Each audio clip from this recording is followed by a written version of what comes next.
Then we come on to managing the road network, and I think we just touched on some of the technology solutions that might or might not come to fruition in terms of integrating traffic signal systems with, thank you, with the way cars operate. I'll take advantage of that. I think one of the other things, so more down to earth and more here and now, is actually just making sure that our traffic signal systems are set up in the most efficient way possible, can actually deliver you significant benefits in terms of carbon savings. We do something like 1,000 signal timing reviews a year across London. Now we have something like 6,000 sets of signals, so that's a significant proportion of the signals. Over time, traffic patterns change, demand changes, pedestrian flows change, and signals become slightly less than optimal in their settings. We find that we can, by retiming them and keeping up to date on timing reviews and making sure that the network is set up as efficiently as possible, we can deliver something like a 7% reduction in stop-start delays, which is a significant contribution towards reducing emissions from stop-start traffic. Now, it might sound a small figure, but then you have to relate that to the volume of traffic that's actually going through those junctions on a day-to-day basis. We can also, by introducing smarter technology, dynamically control traffic signals that actually automatically look at the amount of traffic on individual corridors, not just at individual junctions, but down whole routes and things like that, and get them to automatically tailor the amount of green time they give to different vehicle flows. We can deliver even bigger gains. We can deliver something like 12 to 14% reductions in delay by linking up sort of advanced technology. Now, at the moment, up until a couple of years ago, we had something around a third of our signals having that sort of adaptive technology on the road network. We're in the process of moving from 2,000 fully equipped to having 3,000 fully equipped by the end of 2013. And again, that's going to give a significant benefit. So there are a number of things ongoing that over time are going to improve the flow of traffic, that are going to reduce the amount of stop-start movement and just in themselves, regardless of the technology of the vehicles, reduce the amount of emissions that come out of their tailpipes.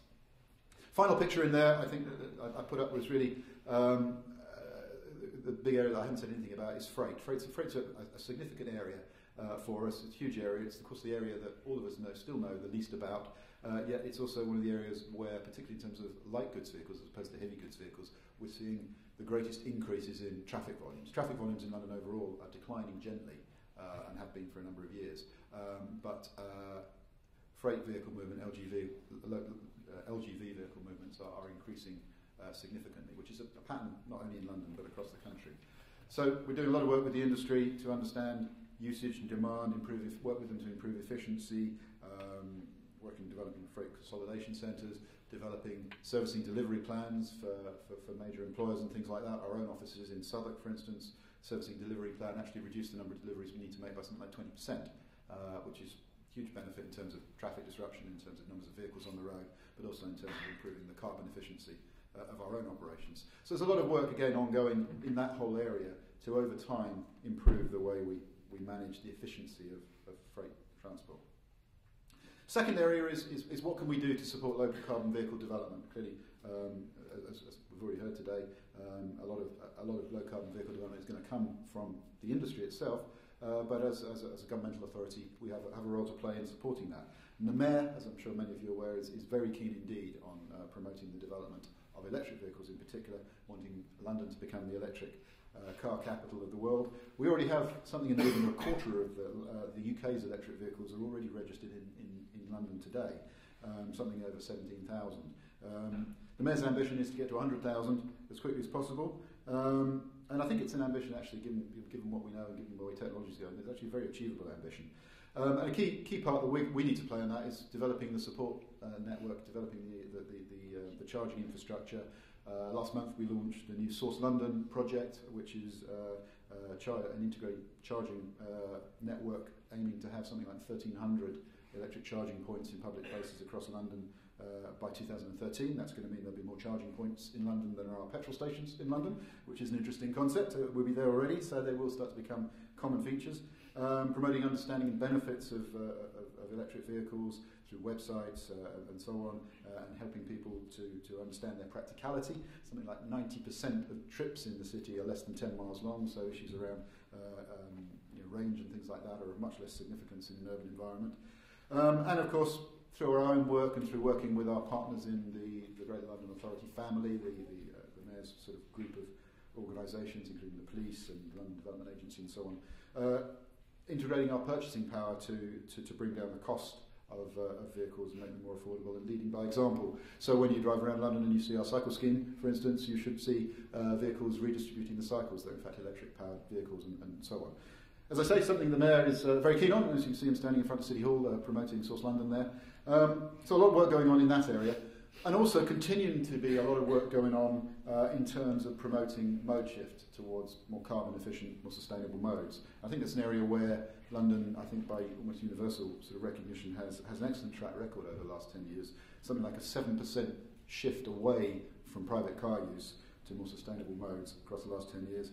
So 60% growth in bus patronage, more than doubled cycling, admittedly from very low bases. Some key flagship schemes around things like cycle hire, things around cycle superhighways being introduced, but a lot of perhaps less glamorous work going on in terms of working with schools, working with business to develop school travel plans, workplace travel plans, that in themselves can cumulatively deliver substantial savings in terms of reducing demand, reducing need to travel.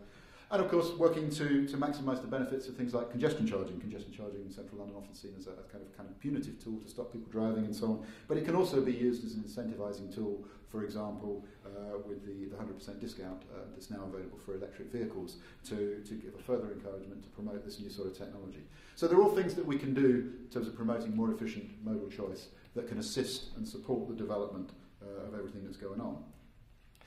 Come back to my final substantive slide, really seeks to sort of set out where we see the relative benefits of the various things I've described. This is, again, something that I've taken directly from the Mayor's transport strategy. It's something that's affectionately known as a waterfall diagram that we're very keen on in terms of trying to illustrate how our initiatives will deliver results in terms of outcomes.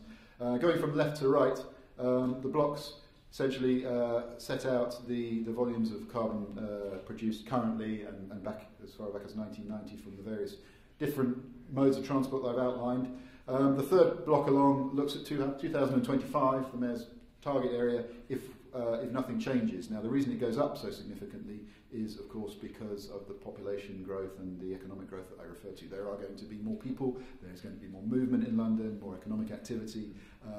So that in itself makes the challenge significantly harder for us.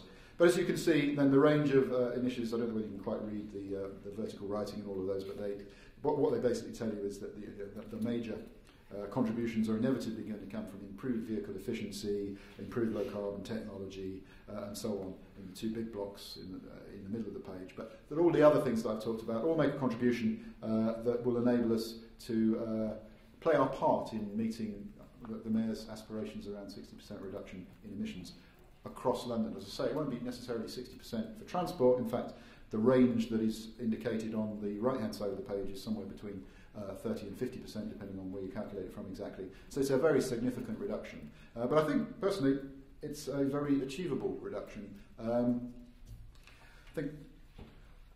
I would say, in conclusion, we're certainly very, very committed, and the Mayor is very committed to achieving it.